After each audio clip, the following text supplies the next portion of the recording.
All right, Great American, here's a quick review of what we've been doing for what I'm going to call the John Brown test. We just had that terrible week, May 19th through the 24th, 1856, and John Brown is gone. We know that Brooks has beat Sumter with a cane, and things are getting tense. And then we have this interesting landmark Supreme Court case where a slave for a army doctor named Dred Scott, who worked for Dr. Emerson, is going to sue for his freedom. He follows Dr. Emerson around free territory, Illinois and Minnesota, and when Dr. Emerson dies, his widow marries an abolitionist from Illinois. And when she is going to sell Dred Scott to another abolitionist named John Sanford, through an arrangement, Dred Scott sues for his freedom. Everyone thinks like this is going to be funny, it's going to be a clever little joke, ha ha, and the case eventually makes its way to the United States Supreme Court. President James Buchanan said that it is the court's responsibility to solve these issues.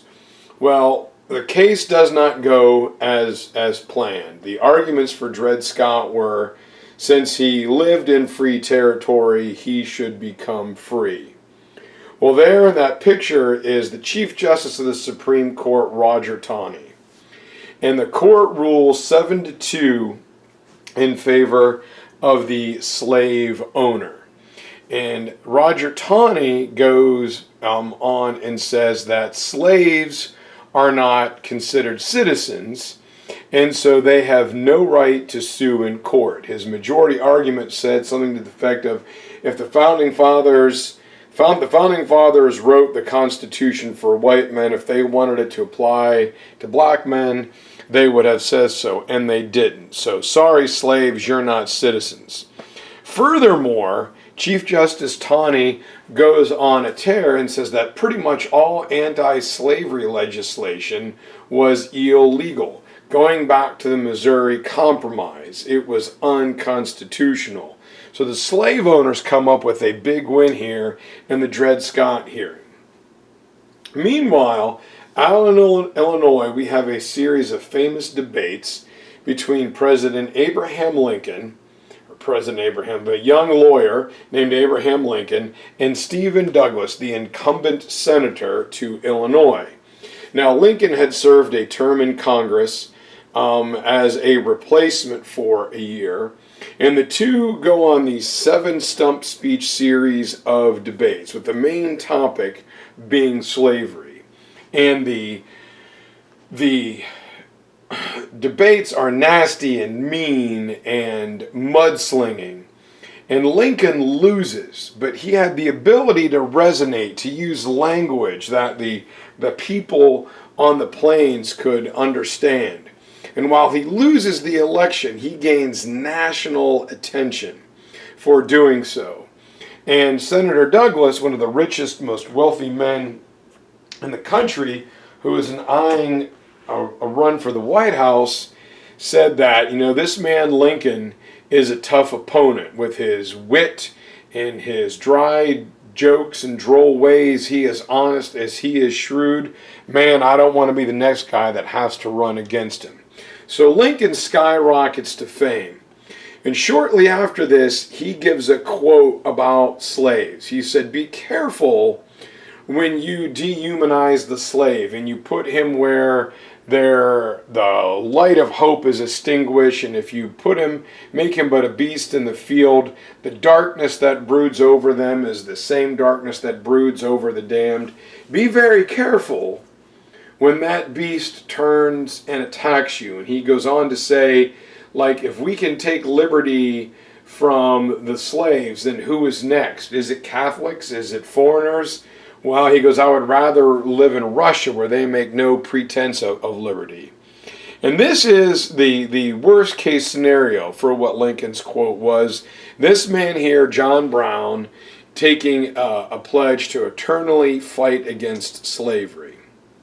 Now, In August of 1859, never having suffered any repercussions for the Potawatomi raid, John Brown cooks up a plan.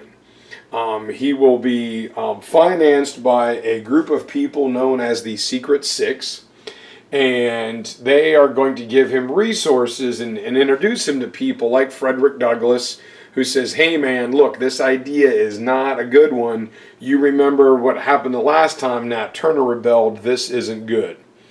Well, Frederick Douglass says this man, John Brown, is willing to die for the slave.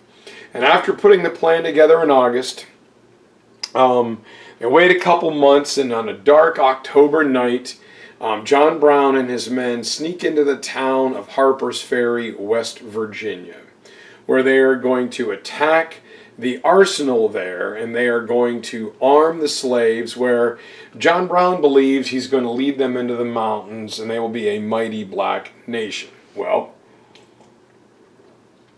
upon going into town, they kidnap a few of the town's hostages, or few of the town's residents, to serve as hostage. One of them is a distant relation to the great George Washington.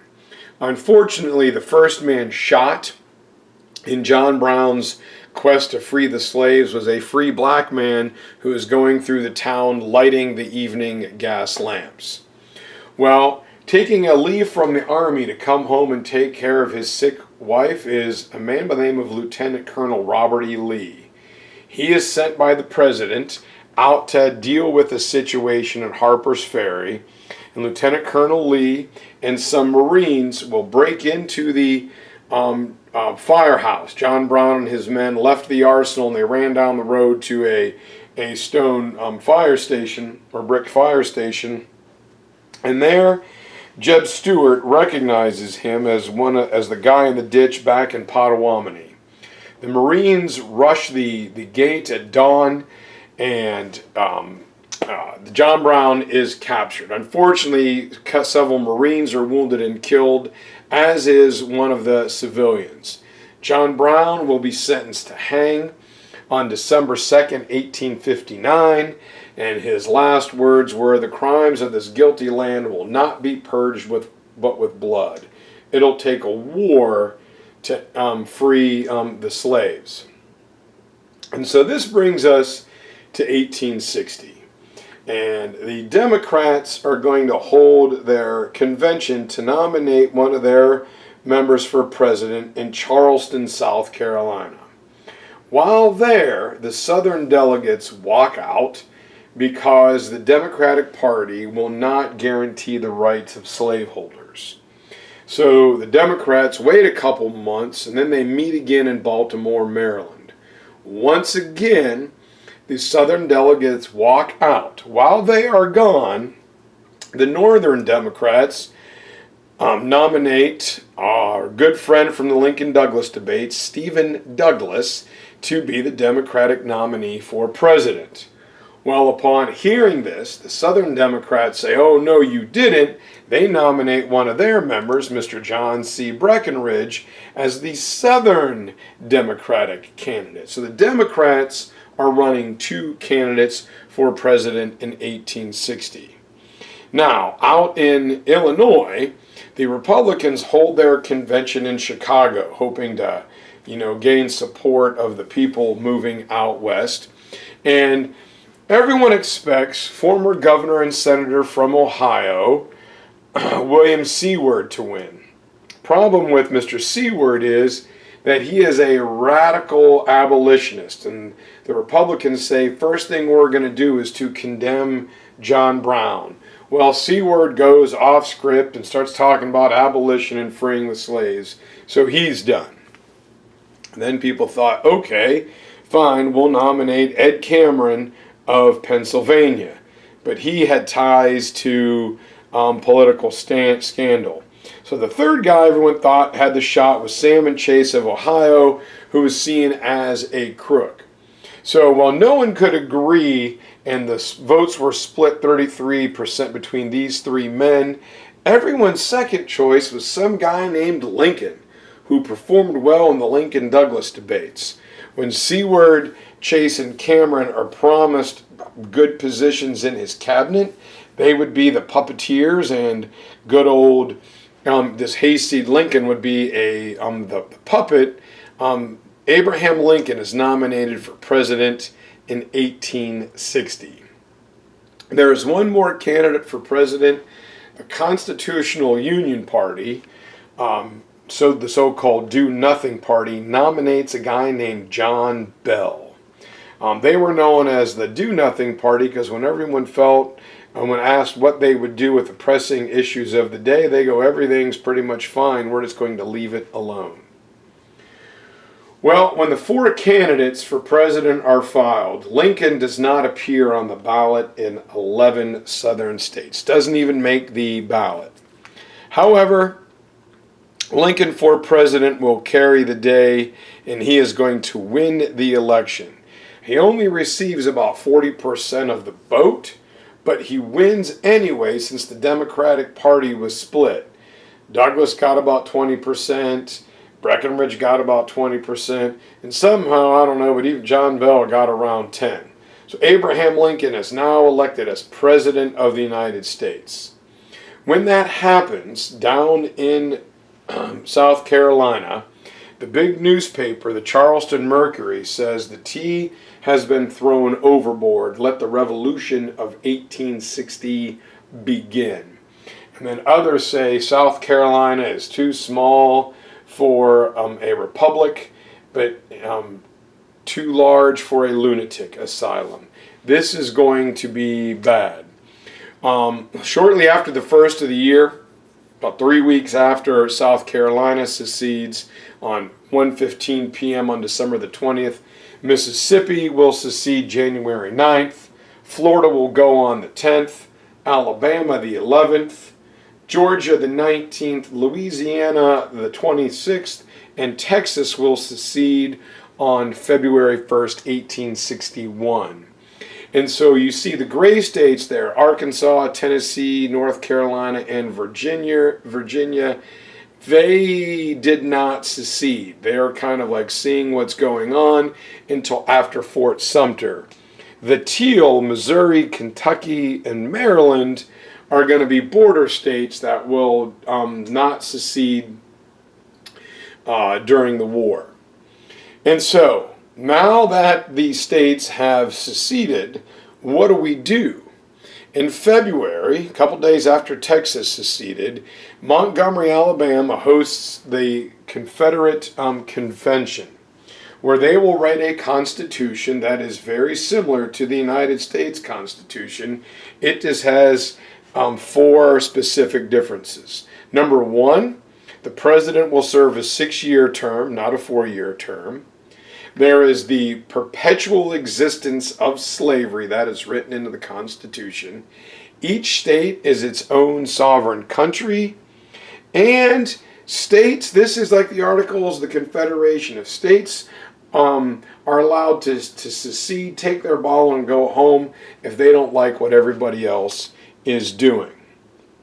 While all this is happening, down in Charleston, there is a brand new United States fort known as Fort Sumter. Christmas Eve, the leader, Major Robert Anderson, will lead 68 men inside the fort as the harbor is being surrounded by the South Carolina militia. Anderson telegraphs the president, President James Buchanan, the do-nothing president, other than sending a ship to bring him food, ignores the situation and doesn't do a daggone thing. The head of the Confederate States of America troops is Pierre Gustave Toutant Beauregard, who was a one-time student at West Point of Major Robert Anderson. And Charleston is a brand new fort, or one of the newest. Its walls are 12 feet thick. It's shaped here at an angle so cannonballs being fired from the ocean should bounce off. And in Charleston Harbor, there's, Castle Pinckney and, the Cummings Point Battery and Fort Johnson, Fort Moultrie. Well, it's right smack dab in the middle to the mouth of the harbor. It should be a safe location. Well, Abraham Lincoln is inaugurated in March, and he has that terrible, horrible, rotten, no good, lousy day where he has to bury his son in Illinois. His wife is depressed. There's an assassination attempt before he even gets to town, and everyone hates him. Well, Lincoln finds out about what's going on at Fort Sumter and says, Anderson, stay there, don't do anything, make the Confederacy fire at you. Well, in April at 4:20 a.m., Virginian Edmund Ruffin supposedly lights the cannon that fires at Fort Sumter. That is the signal. Everyone thinks it's time to fire, and Fort Sumter will be fired upon for 33 straight hours. When that happens, Virginia, Arkansas, Tennessee will be the last states to secede from the Union. This is what Fort Sumter looked like after the bombing. Its 12-foot thick walls were just beaten down. And so the Army now calls for recruits. We've got to go down, and put down this audacious rebellion. Problem is, the Army's only got 17,000 guys, and most of them are out west. So volunteers sign up for a 90-day term, 3 months. We're going to go down, we're going to spank the Confederates, and we'll be back home for the fall harvest. For many, it's a chance to get off the farm, to go see a part of the country that they might not ever get to do. And it's going to be fun, and they hang out, and they camp outside, and they cook meat over fire, and they shoot guns, and this is going to be awesome. And the president is very, very, very, very careful on how he handles the states of Kentucky, Maryland, and Missouri. They're border states. Direct intervention may work in some, but not in others. So the president's going to be a Jedi here. But soldiers are coming through Maryland to protect the nation's capital. And eastern Maryland was pro-slavery territory. So when a gang known as the Plug Uglies, see these new soldiers marching through town, there's a riot. That leaves 12 people dead, scores injured, and there are riots in Baltimore. Lincoln needs to stabilize this situation. So he calls upon the North's most trusted soldier, a guy named Winfield Scott, who's 75 years old. And he says, look, man, I'm too fat to lead troops in combat. And he had a hero's reputation, but he's just too old to do this. So he comes up with what he calls the Anaconda Plan. First phase, we're going to blockade the South's coastline, economically crippling them. We are then going to cut them in half by capturing the Mississippi River and the port of New Orleans. Then we're going to go straight for the heart and capture the Confederate capital of Richmond. And he says, look, here's a great plan. I'm to strangle the South. I can't do it, but if without a doubt the man that should lead this army should be Robert E. Lee. Well, the Confederates, what advantages do they have against the federal government? Well, number one, they had a lot of passion. They believed in defending their homes. Secondly, a lot of these guys are outdoorsmen. They hunt, they fish, they know which plants will hurt them, which ones will help them. They can all shoot. And the South has the better military commanders early on because they're guys who were trained at West Point. In the North, guys wanting to be a hero traded their political title for a military one. So our best commanders are suppressed under a group of politician goobers who have no idea what they are doing. But the North has a lot of advantages. It's industrialized, its population is growing, its factories are bursting with supplies, while the South is an agrarian cash crop society. The South wants to recruit 100,000 men after Lincoln called for 75 volunteers for the Union. And while both sides think it's going to be a very quick summer war, neither of them have an idea of what's going on. But if you looked at it on paper, the Confederacy should have no chance. The Union has got 23 states. It's going to get more throughout the war. A population of 22 million, with 4 million soldiers will be outfitted for combat. 100,000 factories employing 1.1 million workers. 20,000 miles of railroad track and 96% of all railroad equipment. Boxcars, flat cars, steam engines, and railroad lines. They had it. Plus, the United States government had a lot of money. 81% of the bank deposits and 56 million in gold. And most of the weapons will be taking place, their manufacture will be in the North. Most of the nation's industry was in the North. So whatever the North needed, they could make. And if they couldn't make it, they could buy it from someone else who could. The South will have 11 states with 9 million people, but 4 of those 9 million will be slaves. They did have 9,000 miles of railroad track, but if it was torn up or busted up, nobody could fix it. And so just like when it comes to World War II, the Union simply buried the Confederacy in war production. The United States war production, I know some people disagree with this, but it's the truth, simply buried everybody else. In the North, it also goes for their agricultural products. The North produced the South in every agricultural product except cotton, and you can't eat cotton. So, during the war, the Confederacy will have a difficult time feeding, clothing, and arming their soldiers, while the North is on its way to becoming a modern industrial economy. The South was hostage to their slave agriculture system. And so, being elected president by the Confederate cabinet, or by the Confederate Congress, is Jefferson Davis. Now, he does have a great leadership resume. The funny thing is, though, he was nominated for president while he wasn't even there. Nobody else really wanted the job, so he was at home sick with malaria and get stuck with it.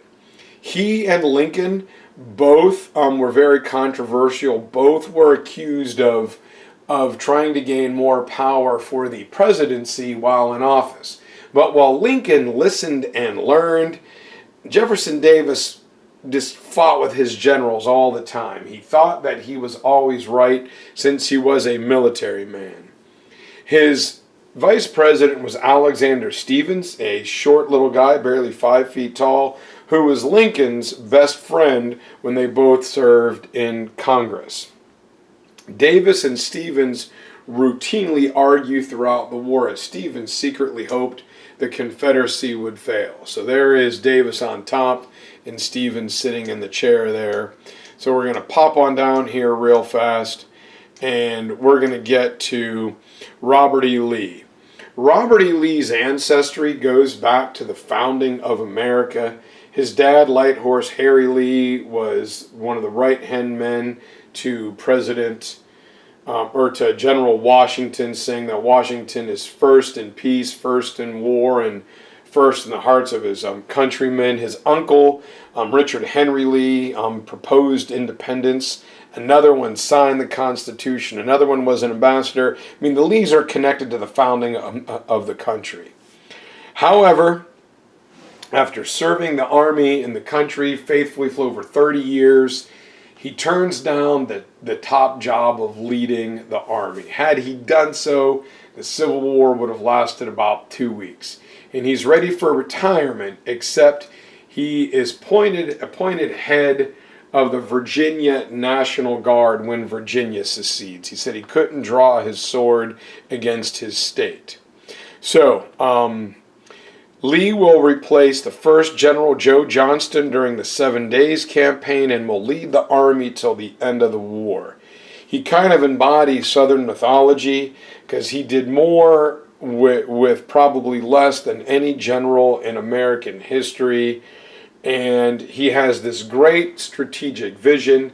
He's brilliant, innovative combat strategy, but as much as he does, it's never, ever, ever enough. So, Lincoln, on the other hand, Conversely to the aristocrat, gentleman farmer Robert E. Lee, grows up dirt poor, but everyone who knew him as a man of honesty and integrity. The first election he ever won for anything was the President of the United States. One of the most clearly highly intelligent people, like him and Thomas Jefferson and Jimmy Carter, by far and away our most intellectually intelligent presidents. And he had this grand strategic vision for the country, making it a national economy and winning the war. And he probably occupied the loneliest White House ever.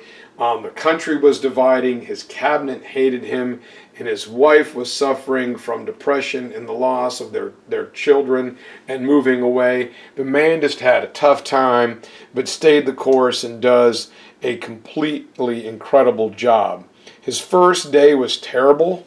As he loses his oldest son when he won the election, there was the assassination plot on him as he entered the Capitol.